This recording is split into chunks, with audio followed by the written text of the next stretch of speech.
दुनिया एक बार फिर बदल रही है। हर कोई उस अंतिम जानवर में बदल जाएगा जिसे उसने खाया है। किसी ने बीफ नूडल्स खाए तो वह युद्ध में माहिर प्राचीन ब्लैक ड्रैगन में बदल गया। किसी ने फ्राइड चिकन लेग खाया तो वह आग से पुनर्जन्म लेने वाला अमर फीनिक्स बन गया। पिछली जिंदगी में मैंने लापरवाही से चिकन राइस खा लिया था और मुझे केवल बिना किसी युद्ध कौशल वाला सिंगिंग, डांसिंग और रैप कौशल मिला था। जानवरों के आक्रमण और उत्तरजीविता डूम्सडे में मैं ज्यादा देर नहीं टिक पाया और दुखद अंत हुआ। अब मैं प्रलय से ठीक पहले फिर से जीवित हो गया हूँ। मुझे अंतकाल के आने के सभी सच पता है। मैं केवल धन के पीछे नहीं भागूंगा, बल्कि मैंने कसम खाई है कि मैं इस परिवर्तन की दुनिया में लड़ूंगा और इस अंधकारमय रात में एक ऐसा राजा बनूंगा जिसे कोई हिला ना सके। मेरा सबसे पहला लक्ष्य उल्लू है। इसे जन्म से ही अत्यधिक तीव्र दृष्टि क्षमता और सुनने की शक्ति प्राप्त है, जो दुनिया के अधिकांश जीवों से कहीं बेहतर है। यदि मुझे उल्लू की ये क्षमताएं प्राप्त हो जाएं, तो मैं अंधेरे के खतरे को पूरी तरह से समाप्त कर सकता हूँ। संकटों से भरी इस विनाशकारी रात में मैं एक ऐसा अंधेरे का राजा बन सकता हूँ जिसे कोई चुनौती न दे सके। दूसरा अनिवार्य विकल्प है इलेक्ट्रिक ईल। इसके शरीर से 800 वोल्ट से अधिक का शक्तिशाली उच्च वोल्टेज करंट निकलता है। पिछली जिंदगी में एक शक्तिशाली व्यक्ति ने इलेक्ट्रिक ईल की क्षमता के साथ अंतकाल में अपना दबदबा बनाया था। कोई भी उसे छूने की हिम्मत नहीं करता था। ये तय करने के बाद मैंने तुरंत इंटरनेट पर उन जीवों को खोजना शुरू किया जिनकी शारीरिक बनावट बेहद शक्तिशाली है। एक साधारण दिखने वाली चींटी ने तुरंत मेरा ध्यान खींचा। सामान्य चींटियां अपने वजन का 400 गुना तक उठा सकती हैं और बुलेट एंट तो चींटी प्रजाति की सबसे घातक खिलाड़ी है, जो दुनिया के शीर्ष 10 सबसे जहरीले जीवों में गिनी जाती है। शक्ति, धारणा और अत्यधिक जहर, सब कुछ मिल गया। लेकिन मेरे पास अभी भी सबसे महत्वपूर्ण रक्षा क्षमता की कमी थी। इस क्रूर अंतकाल में यदि रक्षा क्षमता कमजोर है तो चाहे हमला कितना भी शक्तिशाली क्यों न हो, अंत में आप अन्य उत्परिवर्तित प्राणियों का शिकार बन जाएंगे या किसी विशाल जानवर का भोजन बन जाएंगे। चूंकि मैं फिर से जी रहा हूँ, इसलिए मुझे खुद को बिना किसी कमजोरी के एक हेक्सागोनल सर्वगुण संपन्न योद्धा बनाना होगा। रक्षा की बात करें तो कछुआ चुनना बेहतर है या मगरमच्छ। पिछली जिंदगी में मैंने अपनी आंखों से देखा था कि जिस किसी ने प्रलय से पहले मगरमच्छ का मांस खाया था, वह बदलने के बाद पूरे शरीर पर मगरमच्छ की खाल से ढका हुआ था। उसकी ताकत और शारीरिक रक्षा बेहद डरावनी थी। तभी मुझे वाटर बेयर टार्डिग्रेड की याद आई, जिसकी जीवन शक्ति अविश्वसनीय है। यदि मैं प्रलय आने से पहले पर्याप्त मात्रा में टार्डिग्रेड खा सकूं, तो मैं उनकी अमरता की विरासत पा सकता हूं। यह जीव दावा करता है कि जब तक सूर्य नष्ट नहीं होता, तब तक यह जीवित रह सकता है। यह अत्यधिक उच्च तापमान, बेहद कम तापमान और उच्च दबाव वाले चरम वातावरण को सहन कर सकता है। यहाँ तक कि अगर इसे अंतरिक्ष में फेंक दिया जाए या परमाणु विकिरण का सामना करना पड़े, तो भी यह सुरक्षित रहता है जब तक कि वह परमाणु विस्फोट का केंद्र न हो। इससे भी महत्वपूर्ण बात यह है कि टार्डिग्रेड दुनिया में हर जगह पाए जाते हैं। गीली मिट्टी और काई की परत में वे हर जगह हैं। ये सबसे आसानी से मिलने वाला ट्रम्प कार्ड है। परमाणु बम के स्तर का विकिरण और मारियाना ट्रेंच का 6 गुना पानी का दबाव भी उन्हें नहीं मार सकता। लेकिन उनकी एक घातक कमजोरी है। यूवी लैंप के नीचे 15 मिनट तक रहने पर वे मर जाते हैं। 24 घंटे में वे अपनी जीवित रहने की क्षमता पूरी तरह खो देते हैं। भाप और सीधी आग भी उन्हें खत्म कर सकती है। सभी महत्वपूर्ण जानकारियां जुटाने के बाद मैंने तुरंत समय के साथ दौड़ना शुरू कर दिया। बीस्ट ट्रांसफॉर्मेशन प्रलय में केवल 3 दिन बचे हैं। मुझे अपने विशेष रूपांतरण की तैयारी करनी होगी। पहले टार्डिग्रेड्स को इकट्ठा करने की तैयारी के लिए वापस जाने से पहले सामान इकट्ठा करते समय सड़क के किनारे घास में एक 10 सेंटीमीटर लंबी सैलामेंडर रेंगती हुई दिखाई दी। मुझे याद आया कि इस जीव में सुपर सेल्फ हीलिंग प्रतिभा होती है और इसमें अंगों को दोबारा उगाने की क्षमता है। इंटरनेट पर पुष्टि करने के बाद कि सैलामेंडर अनंत रूप से पुनर्जीवित हो सकते हैं, मैं बहुत उत्साहित हो गया। टार्डिग्रेड की अमृता और सैलामेंडर की अंगों को फिर से उगाने की क्षमता का मेल, इन दो शक्तियों के संयोजन से मैं इस अंतकाल में लगभग अजेय हो जाऊंगा। मैंने सैलामेंडर को घर ले लिया। मैंने भारी कीमत देकर उल्लू, इलेक्ट्रिक ईल और बुलेट एंट जैसी महत्वपूर्ण सामग्रियां खरीदी। सब कुछ खत्म होते होते शाम हो गई। बाहर हल्का खाना खाने के बाद मैं स्कूल से माइक्रोस्कोप, बीकर, ड्रॉपर और अन्य प्रयोगशाला उपकरण ले आया ताकि मैं बाद में टार्डिग्रेड्स को अलग कर सकूं। ऑनलाइन ट्यूटोरियल के अनुसार मैंने काई को 24 घंटे तक गीला रखा, फिर उसका पानी निचोड़कर स्लाइड पर डाला और माइक्रोस्कोप से देखा। शायद पुनर्जन्म का भाग्य मेरे साथ था। पहली ही कोशिश में मुझे 0.1 मिलीमीटर का टार्डिग्रेड मिल गया। यह जीव नग्न आंखों से दिखाई नहीं देता है और मुझे सैकड़ों इकट्ठा करने की जरूरत थी। मुझे टार्डिग्रेड इकट्ठा करने में अपना सारा समय बर्बाद करने की आवश्यकता नहीं थी। तभी मेरे फोन पर एक संदेश आया। चींटी पालन के विशेषज्ञ ब्लॉगर जो जिमिंग, जिनके लाखों फॉलोअर्स हैं, ने मेरे संदेश का जवाब दिया। अगली सुबह मैंने सबसे पहले अपनी पाली हुई सैलामेंडर देखी। वह अभी भी जीवित और स्वस्थ थी। इसके बाद मैं समय पर जो जिमिंग के निजी ब्रीडिंग बेस पर पहुंचा। वहां कांच के जार में हर तरह के दुर्लभ कीड़े रखे थे और कोने में वही बुलेट एंट रखी थी जिसकी मुझे सख्त जरूरत थी। जो जिमिंग बुलेट एंट्स को लेकर बहुत ज्यादा सुरक्षात्मक था, यहाँ तक कि मरे हुए नमूनों को भी वह बहुत संजो कर रखता था। मैंने सीधे तौर पर 50 जीवित बुलेट एंट्स खरीदने की पेशकश की और साथ ही कुछ मृत नमूने भी मांगे। बिना कोई बात किए मैंने सीधे पैसे ट्रांसफर कर दिए। जो जिमिंग मन ही मन अपनी कम कीमत बताने पर पछता रहा था और साथ ही वह बहुत उत्सुक भी था कि मुझे मरे हुए कीड़ों की भी जरूरत क्यों है। बेस के सामने टहलते समय 2 लोहे के टुकड़ों जैसे दिखने वाले भृंगों बीटल्स ने मेरा ध्यान खींचा। जो जिमिंग ने बताया कि ये आयरन क्लाड बीटल हैं, जिन्हें प्रकृति का सबसे कठोर खोल वाला कीट कहा जाता है। ये अपने वजन से लगभग 40,000 गुना अधिक दबाव झेल सकते हैं। अगर इन्हें अनुपात के अनुसार बड़ा किया जाए तो इनका शारीरिक बचाव प्रकृति में सबसे बेहतरीन होगा। यह सुनकर मेरे अंदर खुशी की लहर दौड़ गई। क्या यह पिछली जिंदगी में सर्वनाश मचाने वाले आयरन आर्मर्ड बीस्ट का प्रोटोटाइप नहीं है? मैंने तुरंत आयरन क्लाड बीटल को अपनी खरीदने वाली सूची में शामिल कर लिया। जो जिमिंग ने भांप लिया कि मैं इन्हें खरीदने के लिए बेताब हूं, इसलिए उसने मनमाना दाम बढ़ा दिया। उसने स्पष्ट रूप से कहा कि ये दुर्लभ प्रजातियां बहुत महंगी होती हैं। इनकी कीमत हजारों से लेकर दसियों हजार तक होती है। काफी मोलभाव के बाद मैंने 20,000 युआन में 2 आयरन क्लाड बीटल खरीदे। अब मेरे पास केवल 10,000 से कुछ अधिक की बचत बची थी। मुझे अभी अमेरिकन इलेक्ट्रिक ईल और उल्लू के लिए भी पैसे बचाने थे। मैंने जो जिमिंग से अमेरिकन इलेक्ट्रिक ईल के खरीदने के स्रोत के बारे में पूछा। उसे एक दोस्त मिला जो दुर्लभ जलीय जीव पालता था। उसने हाल ही में एक इलेक्ट्रिक ईल खरीदी थी, लेकिन वह उसे जीवित नहीं रख पाया। वह ईल बहुत कमजोर हो चुकी थी और ज्यादा देर जीवित नहीं रह सकती थी। उस विक्रेता ने सुना कि कोई इसे भारी कीमत पर खरीदने वाला है, तो उसने तुरंत 5,000 का दाम लगा दिया। जो जिमिंग ने सीधे इसे दोगुना करके मुझसे 10,000 युआन मांगे। समय की कमी को देखते हुए मैंने बिना मोल भाव किए तुरंत सौदा पक्का कर लिया। जो जिमिंग को लगा कि मैं बेवकूफ हूं और बहुत पैसा खर्च कर रहा हूं, लेकिन उसे यह नहीं पता था कि सर्वनाश आने के बाद नोटों का ढेर केवल कागज का टुकड़ा बनकर रह जाएगा। हम जल्दी से विक्रेता के घर पहुंचे। टैंक में असली अमेरिकन इलेक्ट्रिक ईल की पुष्टि करने के बाद मैंने तुरंत पैसे ट्रांसफर करके सौदा पूरा किया। विक्रेता ने मुझे जल्दी से उसकी देखभाल करने की सलाह दी, लेकिन मैंने लापरवाही से कह दिया कि सुना है इलेक्ट्रिक ईल का मांस स्वादिष्ट होता है, इसलिए मैं इसे पकाकर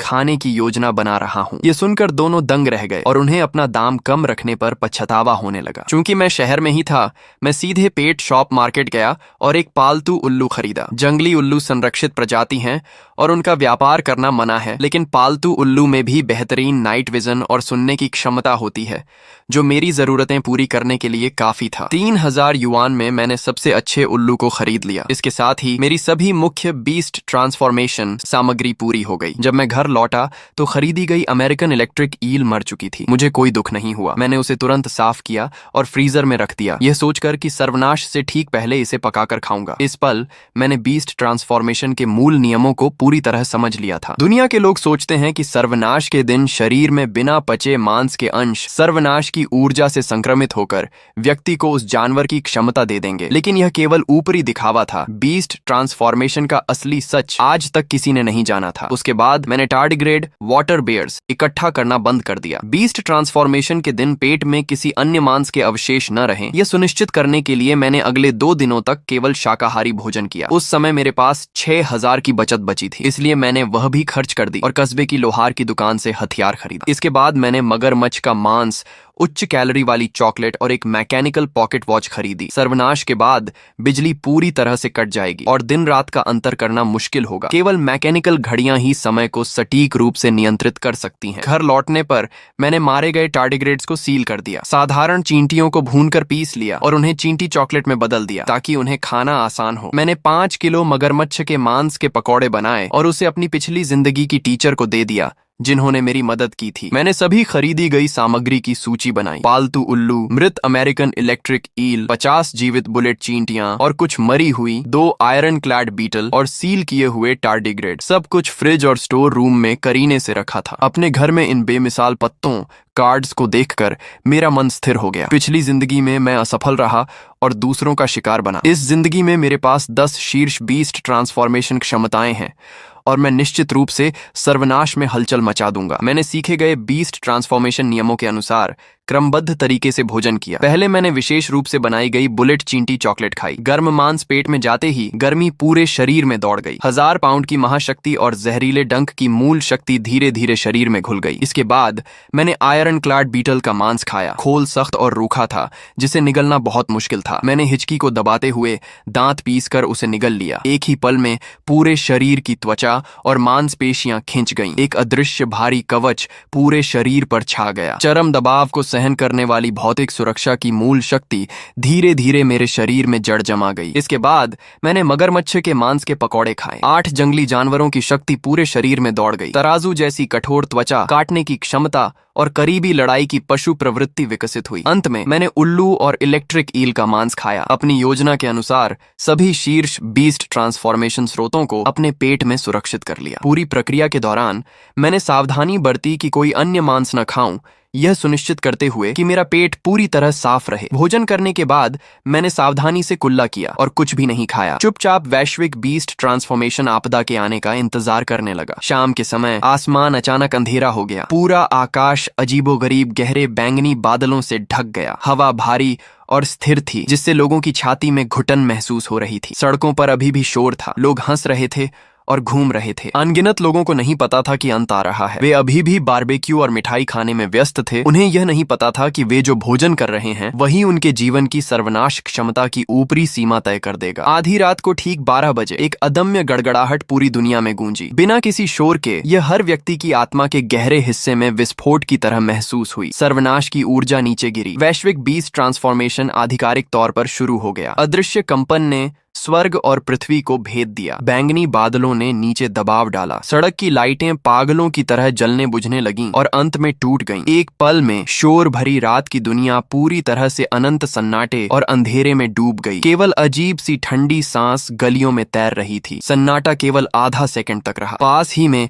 जो व्यक्ति अभी भुना हुआ मटन खा रहा था, उसका शरीर अचानक जोर से कांप उठा। उसकी त्वचा और हड्डियां तेजी से बढ़ने और बदलने लगीं। घने काले भूरे बाल त्वचा को फाड़कर बाहर निकल आए। कुछ ही पलों में वह एक जंगली काले भूरे रंग के भेड़ में बदल गया। उसकी आंखें खून जैसी लाल और हिंसक थीं और उसने पूरी तरह से मानवता खो दी थी। उसके बगल में मौजूद लड़की का बदलाव बहुत अलग था, शांत लेकिन अजीब। उसका शरीर नग्न आंखों से देखे जाने की गति से नरम हो गया। हल्का नीला पानी का प्रकाश उसके चारों ओर घूमने लगा और कुछ ही पलों में वह पूरी तरह से पारभासी जल तत्व प्राणी में बदल गई। आतंक ज्वार की तरह पूरी गली में फैल गया। तरह तरह के पशु परिवर्तन के दृश्य आंखों के सामने हो रहे थे। हर किसी का अंत उनके द्वारा खाए गए अंतिम भोजन के साथ ही चुपचाप तय हो चुका था। सड़क के किनारे बीफ सूप की दुकान के सामने एक अधेड़ उम्र का आदमी, जिसने अभी अभी कटोरा नीचे रखा था, अचानक अपनी कमर झुकाकर मुड़ गया। उसकी मांसपेशियां और हड्डियां पागलपन की तरह फूल गईं। वह पूरी तरह से अपनी इंसानियत खो चुका था। उसकी कलाई की ताकत बेकाबू हो गई थी। उसने सिर झुकाकर एक जोरदार टक्कर मारी। उस अपार बल ने पूरी बस को हवा में उछाल दिया और वह सीधे सड़क के किनारे की दुकान से जा टकराई। दूसरी तरफ बीजिंग फ्राइड डिश रेस्टोरेंट की पिछली गली में एक आदमी जो घुटनों के बल गिरा हुआ था और पूरी तरह ऐंठन कर रहा था। उसकी त्वचा तेजी से गीली और धब्बेदार हो गई। उसका पूरा चेहरा एक बदसूरत मांस के लोथड़े में बदल गया। उसका लाल सांप जैसा जीभ बाहर निकला और एक गुजरते हुए राहगीर को जकड़ लिया। एक मुक्के के साथ उसने उसे खींचकर अपने पेट में निगल लिया। उसके शरीर पर अनगिनत छोटे फोड़े फट गए, जिससे बदबूदार संक्षारक एसिड जमीन पर फैल गया, जिससे जमीन से धुआं निकलने लगा और वह तेजी से पिघलने लगी। इस पल में सबसे आदिम और क्रूर जंगल का कानून लागू हो चुका था। मैं अपनी दूसरी मंजिल की खिड़की पर खड़ा होकर नीचे की अराजकता को ठंडी निगाहों से देख रहा था। तभी बगल की इमारत से गुस्से में दहाड़ने की आवाज आई। मैंने देखा कि 2 मीटर से अधिक लंबा एक काला भेड़िया सीढ़ी तोड़कर बाहर निकला और एक पंजे से सुरक्षा ग्रिल को चकनाचूर कर दिया। काला भेड़िया नीचे उतरने के बाद उसकी नजर भागती हुई भीड़ पर पड़ी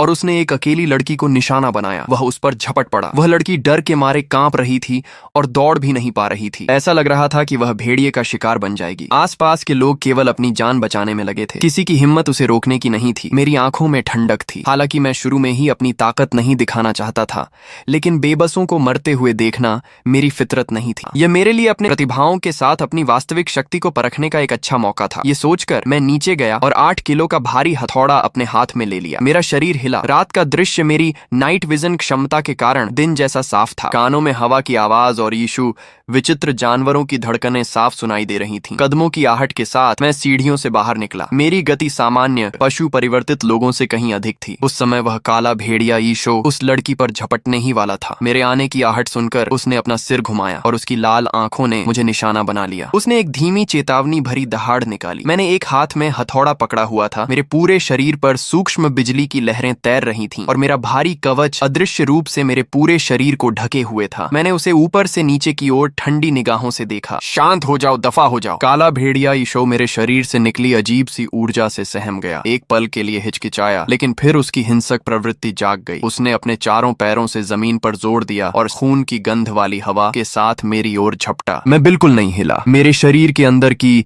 जीडन यी बुलेट एंट शक्ति पूरी तरह से सक्रिय हो गई थी। मेरी बांह की मांसपेशियां अचानक फूल गईं और मैंने हथौड़ा घुमाकर उसे जोरदार प्रहार किया। हाँ! एक भारी धमाका हुआ। काला भेड़िया ईशो मेरे एक हथौड़े से कई मीटर दूर जाकर दीवार से जा टकराया। उसकी हड्डियां टूट गईं और वह दर्द से कराहने लगा। उसने अविश्वास के साथ ऊपर देखा। मैं दिखने में सामान्य था, लेकिन मेरी ताकत, रक्षा और आभा उससे कई गुना अधिक थी। आसपास के लोग जो अपनी जान बचाकर भाग रहे थे, अब स्तब्ध होकर मुझे देख रहे थे। एक हथौड़े की मार से घायल होने के बाद वह काला भेड़िया उठने की कोशिश करने लगा। उसके शरीर के बाल धूल से सने थे और टूटी हुई हड्डियों से उसे असहनीय दर्द हो रहा था। उसकी लाल आंखों में अंततः डर छा गया। फिर अपनी पूंछ दबाकर और एक दर्द भरी आवाज निकालते हुए वह अपना टूटा हुआ शरीर घसीटते हुए अंधेरी गली में भाग गया। जिस लड़की की जान बची थी वह कांपते हुए मेरे पास आई और कांपती हुई आवाज में बार बार धन्यवाद करने लगी। मैंने उसे एक ठंडी नजर से देखा।